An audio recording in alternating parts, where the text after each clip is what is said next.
Quarry Hill wants to invite you to join the Nature Center in Rochester for a reading of That Loves the Night by Mykola Davies. The Nature Center says it will feature a reading of the book, then a 10-minute hike to Quarry Hill's back cave where you'll get a guided tour.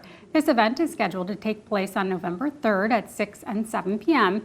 It costs $5 per person and is recommended for ages 4 through 8. You're asked to bring a flashlight, dress for the cold, and come with your thinking cap on.